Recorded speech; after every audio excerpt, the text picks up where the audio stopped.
was 8 years ago last month when Donald Trump tore up the deal Barack Obama negotiated with Iran to end their nuclear program, a deal that took years to negotiate, that required dozens, if not hundreds of experts from across the government, a deal that was hundreds of pages long because it was so detailed. And the Obama legacy was very much on Donald Trump's mind today as he signed, in quite a contrast, a flimsy two-page document, if you can call it that, to end a war he himself started, an agreement to reopen the Strait of Hormuz that was closed because of that war he started, an agreement that might even result in a $300 billion fund to Iran. And they could make some money from charging fees at the Strait of Hormuz. Basically, today, Donald Trump effectively capitulated to the very same country that Obama negotiated a tough, hard-fought deal with just over 10 years ago. Trump even signed that document today at the Palace of Versailles in France, because nothing says we're definitely not going to have another war like a signing ceremony at Versailles. We don't mention that awkward symbolism to Trump, but don't mention it. Please don't, because he's already clearly just a little bit self-conscious about the comparisons between his failure and Obama's success. And you know what the Iranians did? They laughed at Obama and they said he's a stupid son of a bitch. Okay, thank you very much, everybody. Thank you. So Trump says the Iranians were laughing at Barack Obama when he got them to agree to wind down their nuclear program, which is obviously not true and definitely not true. But the thing is, Iran may be laughing today because the whole world is now seeing the text of the two-page memorandum Trump is trying to spin as a deal to end this war. And that agreement accomplishes absolutely none of Trump's stated goals in this war. The deal is such an indisputable fiasco for Trump that voices from across the political spectrum, including Republican senators and conservative pundits, are calling it a full surrender. That's probably has something to do with why Trump sounded so incredibly defensive when he tried to defend his deal during a press conference at the G Summit earlier today. It's a memorandum of understanding. If it doesn't get done in 60 days, that's all right. We go back to bombing. You can't cover everything in a document. Sir, you shouldn't let them have any missile. I said, well, what am I going to do? Like, what are you going to do? Say you can never, ever invest in a country? I mean, it's pretty tough. What are you going to do? Let's spend another 2 weeks. What else am I going to do? Am I going to say I'm going to take you to court? Let me take you to court. Let me sue you. Nothing says this is a great deal like the guy in charge repeatedly asking, what else was I supposed to do? It's not really a big defense of the deal that he's been touting out there. So Trump must be feeling pretty insecure right now. Clearly he is. I mean, he spent years arguing he could negotiate a better deal with Iran than Barack Obama. And instead he failed in the most spectacular, costly, and unpopular way possible. And that must have felt like things were really coming full circle for Donald Trump, not in a good way, given that his envy of Barack Obama is what propelled him into politics in the first place. As a Trump confidant once told PBS News, the night that Trump first resolved that he was going to run for president was the night of the 2011 White House Correspondents' Dinner, where, after months of enduring Trump's racist birther conspiracies, Barack Obama mercilessly mocked Trump to devastating effect. Remember this? Say what you will about Mr. Trump. He certainly would bring some change to the White House. Let's see what we've got up there.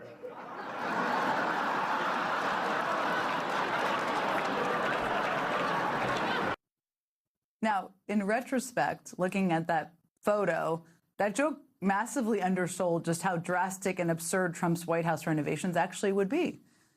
But that image also perfectly symbolizes the difference between the Trump and Obama White Houses and their legacies.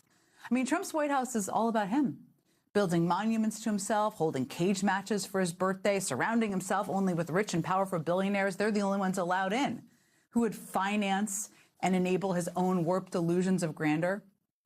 While the Obama White House was about bringing other people into the process, opening doors instead of tearing them down, bringing people together. That's why he ran for president. That's what he did as president. Now, at the exit to the new Obama Presidential Center, you will see a quote from his farewell address, and I hope you all get to visit, in which the former president said, I'm asking you to believe not in my ability to bring about change, but in yours, which is such a relevant quote to today. The Obama presidency was about doing the hard work of democracy. It was about empowering people in communities across the country to accomplish the kind of things that no one person can achieve on their own. One of the key people who helped President Obama, and I saw this very much firsthand, to do just that, was then House Speaker Nancy Pelosi. During the Obama presidency, she whipped the tough votes to pass things like Obamacare, the Economic Recovery Act, equal pay for equal work, ending Don't Ask, Don't Tell. Nancy Pelosi was central to creating the broad coalitions for change that defined Barack Obama's legacy.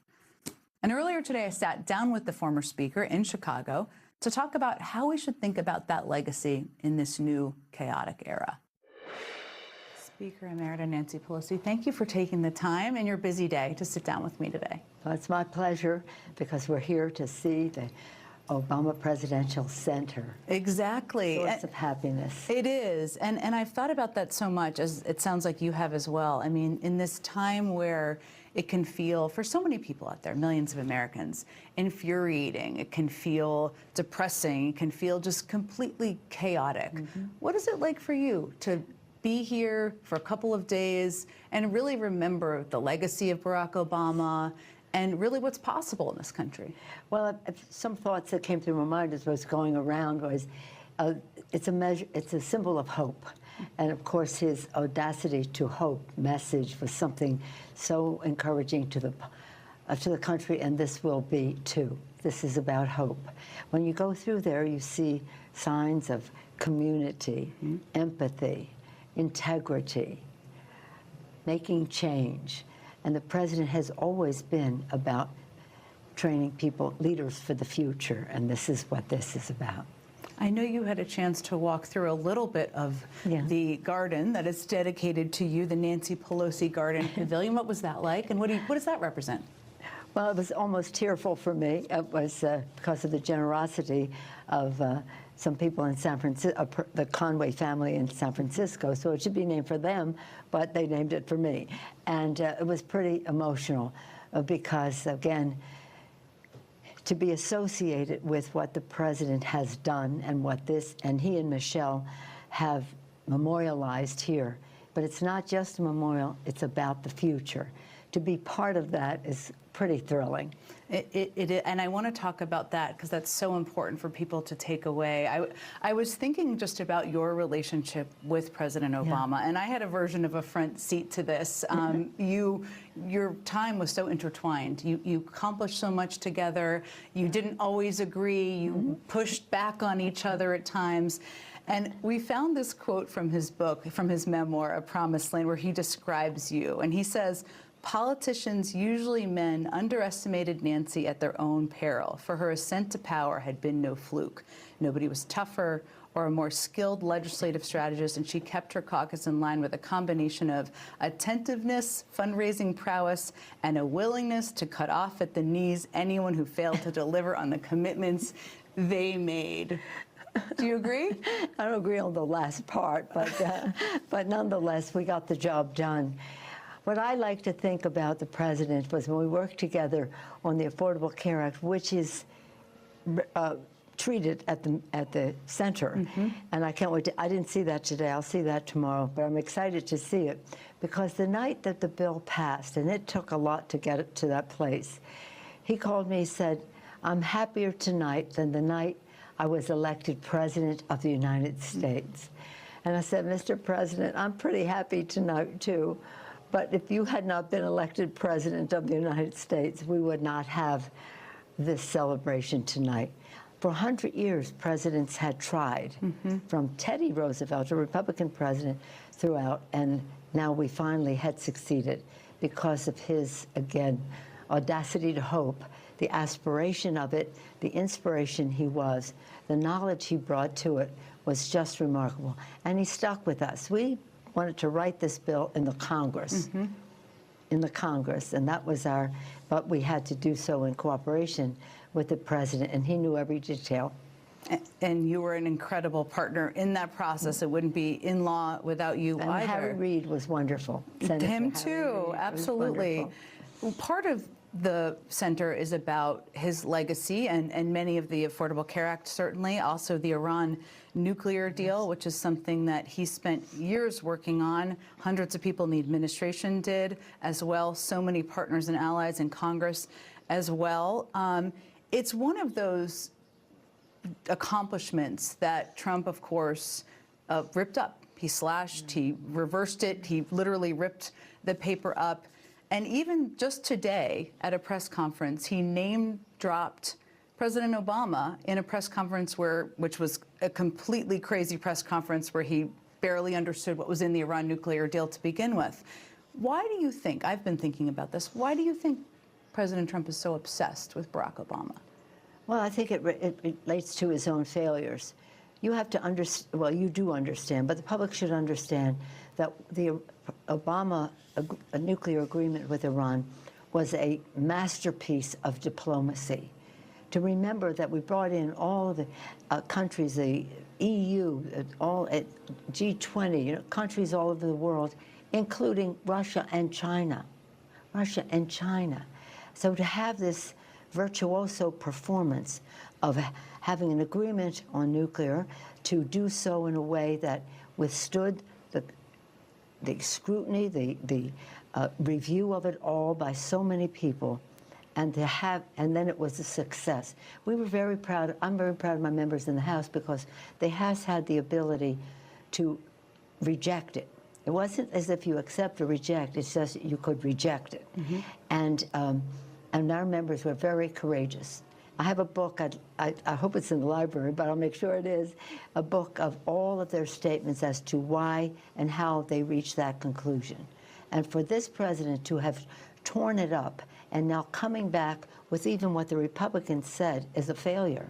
It's a failure if we're giving $300 billion to reconstruction, to lift the sanctions on their sale of oil, to so many things that, again, unfreezing money in banks that they have wanted to have unfrozen. Just a ridiculous giveaway, and not addressing the one complaint that people had about the Obama nuclear agreement with Iran was that it didn't address the ballistic missiles, and neither does this. So we tore up a good agreement. We went to war. We lost American lives, sadly. But we have something that is costing taxpayers enormous amounts of money to give to Iran, and paying individually at the pump. At the pump. And this is really something that has hit home hard for people because it costs a lot. It costs nearly, $75, $80 to fill their cars in a week's time. So they're feeling it personally. We've suffered from it. The people of Iran have suffered from it. And he just can't face the fact that President Obama had a far superior success with all of that. I think it made us so proud that he could get all the countries, China and Russia, to agree. Masterful. That insecurity, I suspect, but I'm interested in your thought, is perhaps a driver of a lot of what we're seeing Trump focus his time on. And I've thought about this primarily because, when the 2 times I worked in the White House for 2 presidents, every day I walked in there, I was in awe of the building and the institution. Mm-hmm. You have walked into that building, I believe, for 7 presidents. Mm-hmm. You've spent probably more time in the Oval Office than most people in elected office. And I just wonder, as you've seen the monstrosity of the UFC fight, the effort to build a ballroom, the destruction of the East Wing, what has gone through your mind? Well, I as a grandmother and a mother of 5 children, 10 grandchildren, I participate in, I practice medicine on the side without benefit of diploma. Mm-hmm. I'm just not really down the road yet to be a mental health specialist, but I think there's some reason to review his mental state. The thing is, though, that you think that when somebody becomes a president, we all want the American president to succeed. When you look at, say, oh, we need more security for the entertainment, well, then do something about it, but don't tear down the East Wing. We want to have a fight on, well, have the fight. If that's what people enjoy, have it in an auditorium, an arena that has been built for that. Don't have that on the lawn and have disgraceful language at the White House. After watching Donald Trump today, my next guest called him, quote, an increasingly unstable lame duck and a national disgrace. Senator Jon Ossoff is standing by, and he joins me next. And now we know the Republican candidate will be the congressman who's only a congressman because of his daddy was a congressman. The Trump-endorsed election denier Mike Collins won last night's Republican primary, meaning he will be the Republican facing off against Jon Ossoff in the fall. So my question is, I'm sure yours too, now that Jon Ossoff knows who his opponent is, what's his plan for beating him? Joining me now is Senator Jon Ossoff. Okay, Jen, thank the you so general much for having me. election. Thanks for being here. So the general election has started now. As you are well aware, you put a video out today. You've been out there in public today. What should the American public who's just tuning into this know about your opponent, Mike Collins? Yeah, ladies and gentlemen, you're going to get to know Mike Collins very well over the next few months. And of course, to begin with, he is pro-war. He's pro-tariff. He's pro-cutting your health care. He's also a notorious bigot and anti-Semite and an election-denying extremist who is only a congressman because his daddy was a congressman and is a Trump puppet who will serve Donald Trump's needs and agenda mindlessly if he is elected to the United States Senate. This is someone with some of the most extreme views and one of the most extreme records in the United States House of Representatives. And this is what I need people to hear tonight, because I appreciate that there is confidence in our prospects in Georgia and in the mighty wave that is building across the country.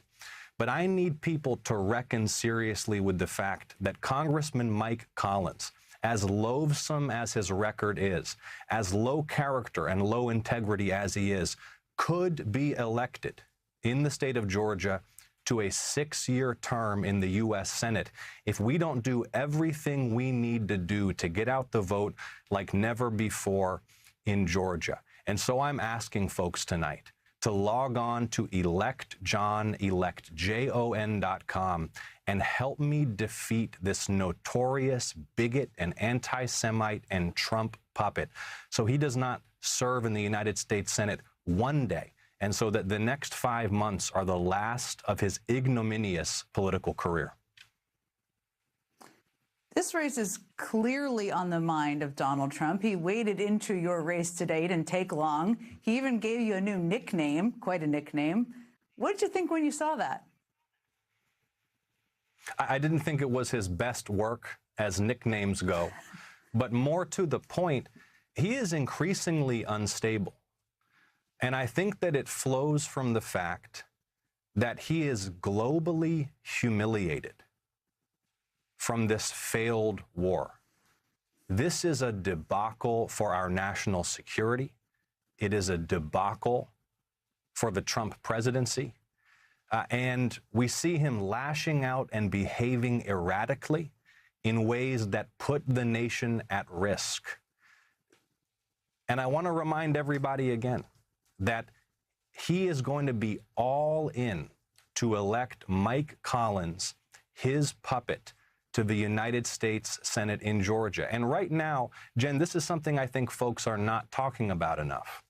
National Republican groups allied with Donald Trump have hundreds of millions of dollars more than the National Democratic Party. They will be using those resources, hundreds of millions of dollars, to attack me and to try to install this Trump puppet in Georgia. And so again, I'm asking folks to log on right now. Grab your laptop, grab your phone, go to electjon.com and chip into this campaign so that we win decisively.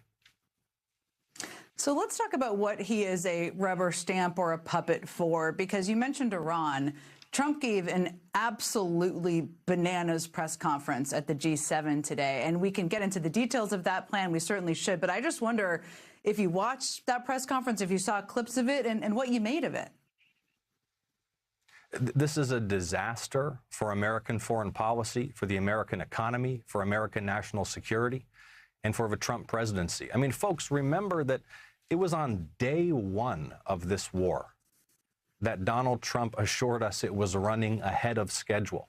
And then he lied and lied and lied and declared victory daily, weekly, for weeks. Victory always either imminent or just around the corner or already secured.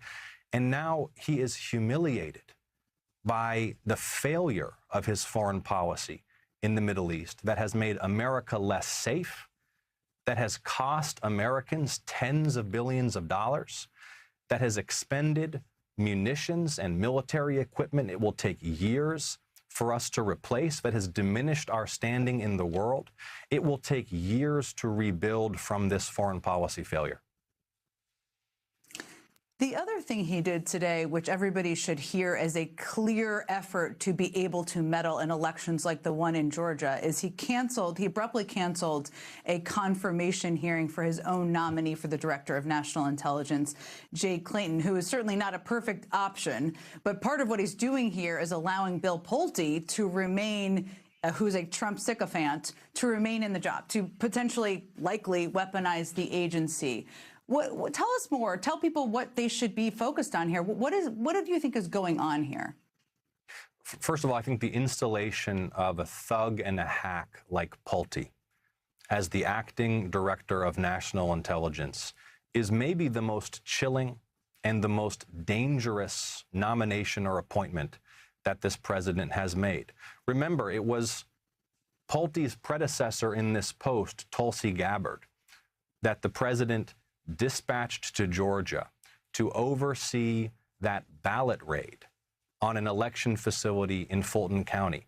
Now he is putting Bill Pulte atop of the entire intelligence community, a partisan loyalist with no background whatsoever in intelligence or national security. He is putting the national security of the country at risk. His handling of this is putting the United States at risk and making a terrorist attack more likely because he is destabilizing America's intelligence capabilities. But he's also putting someone in who is a political hack who will abuse his authorities in the intelligence community. Everybody saw what happened in Fulton County. We're going to have to defend voting rights like never before in Georgia. And so, folks, forgive me for saying it again, but tonight is the night. Help us defend voting rights. Help us get out the vote.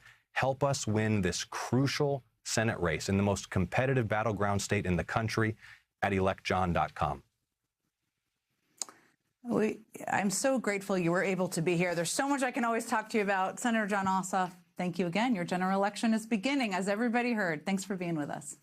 Thank you, Jen. Up next, I'm going to tell you how and why Kash Patel reportedly set up a slush fund of his own and why the Secret Service is also so mad at him today. Senator Adam Schiff is standing by, and he joins me here at the table when we come back.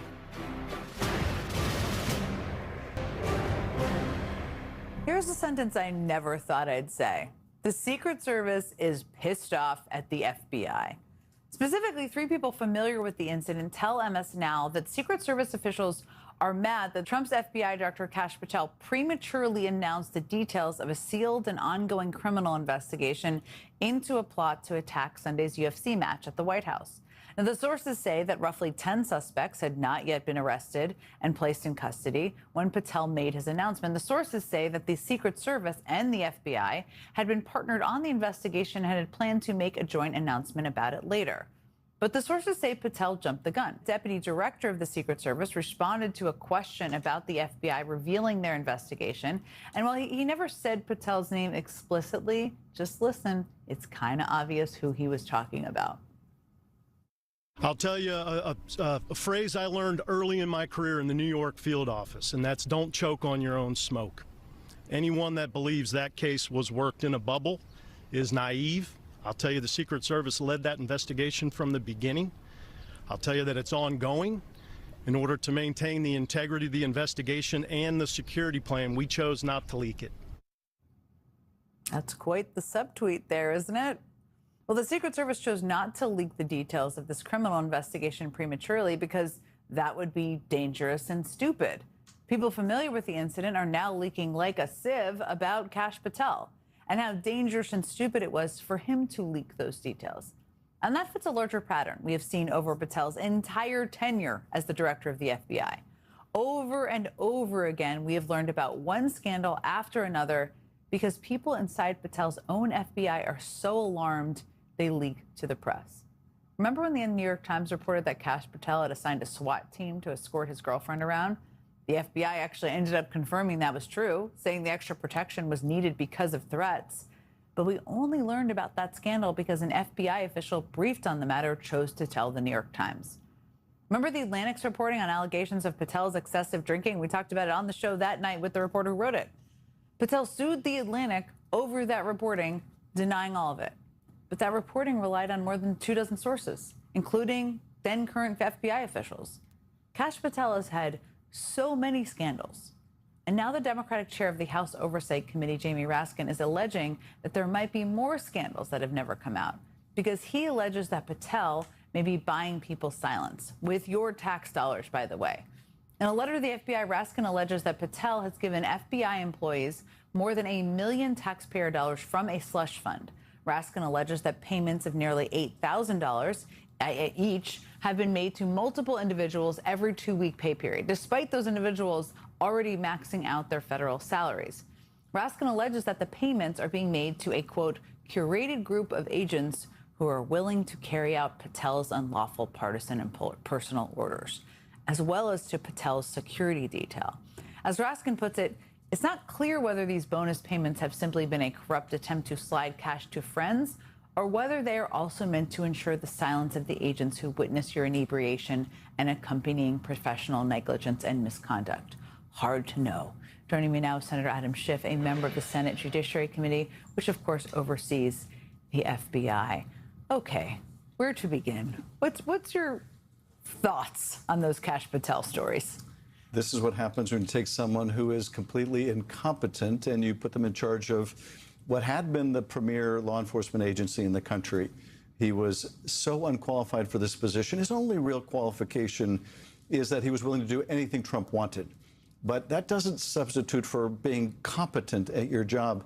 So we've had embarrassment after embarrassment after embarrassment. If these latest allegations are true, it goes beyond embarrassing to potential violations of the law.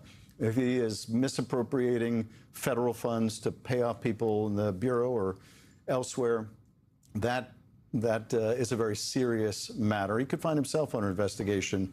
So you wonder how many embarrassments to the president is he willing to take before he does something.